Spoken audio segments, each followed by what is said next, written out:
In this video, I'll be going over my updated HK416 Gryphon. The video I made on this blaster last year is quite outdated now, and in the spirit of 416 Day, I decided to make a new video on it. For those who don't know, the Gryphon is a 3D printed flywheeler designed by Flygonial. This Gryphon is using the 1.3 file set with a lot of custom parts I designed or modified myself. This isn't a sponsored video and everything showcased was paid for by me or printed by me. Disclaimer aside, let's go over this blaster from tip to butt. Starting off, I have a 3D printed suppressor that friction fits onto a 23.6mm inner diameter PVC pipe that I'm using as a barrel. I custom designed the handguard to look like the Geisley HK416 handguard. It's got top and bottom Picatinny rails with fake M-lock slots along the sides. I wasn't able to make them usable since I wanted the handguard to be thicker so it doesn't snap so easily. I did make screw holes though, so I could put full side rails or rail segments there. On the right side, I've got a Surefire M300A clone, and on the left I have a dual laser light switch. I also have a Magpul MOE grip on the bottom rail, and a Magpul sling mount and an AliExpress PEC box on the top. The handguard is connected to the flywheel cage, and I've made a custom muzzle attached to the end of the flywheel cage to center the PVC barrel. I also had to modify the carbine motor cover to be the length of the standard flywheel cage so the motor cover looks a bit more slimline. Moving back, I have a custom magwell. It's based off the standard angled cut magwell included with the Gryphon carbine files, but I have modified it to have a button mag release instead of the paddle release. I prefer button releases since they have a much lower profile compared to paddles, and they can be used with one hand while the blaster stays revving. Like my previous modified magwell, I've also removed the little window Gryphons normally have here since I don't like how it looks. The wire cover along the magwell also has been slightly modified to provide a bit more space for the wires, which helps prevent the wires from binding up the pusher. The top rail across the magwell and mech cover is one piece, as there is a lot of weight at the front of the blaster that causes the magwell to droop down and makes feeding less consistent. The monolithic rail keeps the pusher and magwell aligned properly to help prevent feeding issues. This rail is also raised higher than the standard Gryphon rail to align with the handguard's top rail, and has a fake charging handle to fill up empty space that looked weird.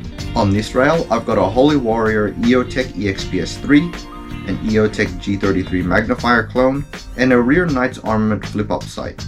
The back half of the blaster has remained relatively unchanged. I've still got the blade style trigger, Meek Mark 30 rev trigger, and wide grip panels. The trigger still has the Distinct Industries UMP Gryphon trigger extension and is double sprung for consistent trigger pulls. I did however swap out the buffer tube for the new version that was released after I initially printed this blaster. The new buffer tube was easier to print and is more solid compared to the old design. Finally, I reprinted the battery stock in tan since the paint on my old one was starting to really wear off.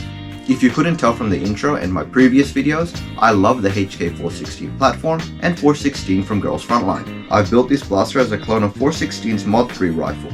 Pretty much everything is clone correct aside from it not having a Magpul CTR stock and being an actual HK416. I've even tried to copy her color scheme for this blaster since having a full black blaster would be pretty stupid. If you saw my loadout video, I had this blaster in the MCX Rattler configuration. I can't be bothered swapping to that setup for this video since it takes forever to swap the handguards and all the attachments.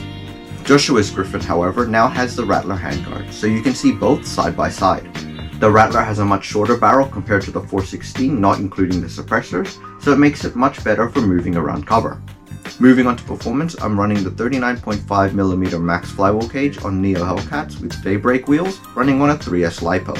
With slightly used worker HEs, this was hitting an average of 162 with a high of 193 and a low of 140. For reference, my old handguard was hitting an average of 155 with a high of 184 and a low of 138. Using the wider inner diameter PVC pipe as a barrel is getting me 10 FPS more than my old handguard, even though they're about the same length. I'm pretty sure it's also more accurate, but I can't be bothered rewiring my old cage up again to test that theory.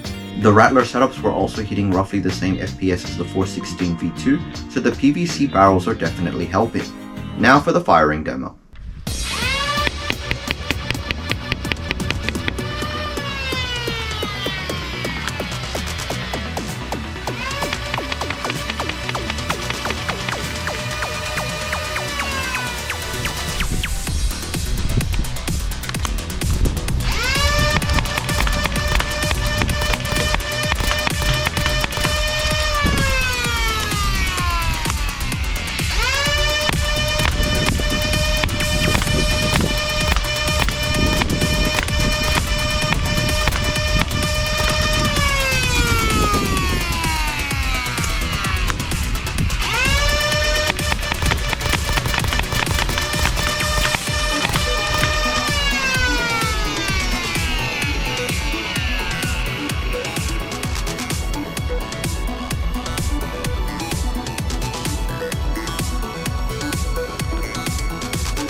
I was using worn darts in the firing demo since, let's be real, I'm never really using fresh darts in a war setting. Even with worn darts, the blaster is still performing pretty well. It won't be winning any marksman competitions or out-sniping springers anytime soon, but it works perfectly fine against a human-sized target at 20 meters. If you've watched my gameplay videos using this blaster, you'll know I prefer using it in objective-based game modes. This is because the objectives force players to move to a specific location, which causes City Nerf's minimum engagement rules to kick in, compared to the game modes like Team Deathmatch, which incentivize sitting back and picking people off from afar. Using this blaster lets me not worry about the minimum engagement distance, and the higher rate of fire compared to a Springer lets me fire quicker follow-up shots to make up for accuracy or to suppress enemies as I move from cover to cover. Now for the million-dollar question. Where can I get one of these? If you just want a standard Gryphon, the files are available on Flygonio's printables page for free for you to print your own or commission someone to make one for you.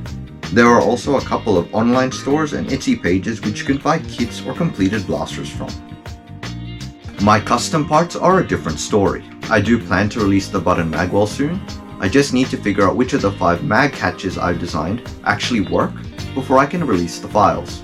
For the Rattler handguard, I might release it at some point if I'm feeling like it. It's got a few issues like a misaligned barrel, and the mounting points can definitely be made more screw efficient, but I'm too lazy to fix those right now. If you want a 416 Gryphon, this is the part where I break your heart, as I will be gatekeeping these files and will not be releasing them. Why, you might ask? It's because I like feeling special, and 416 is my waifu.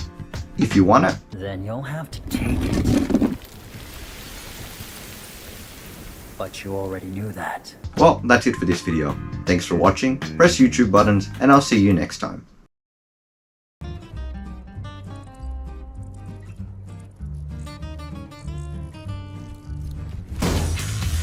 Hey, come on, cut.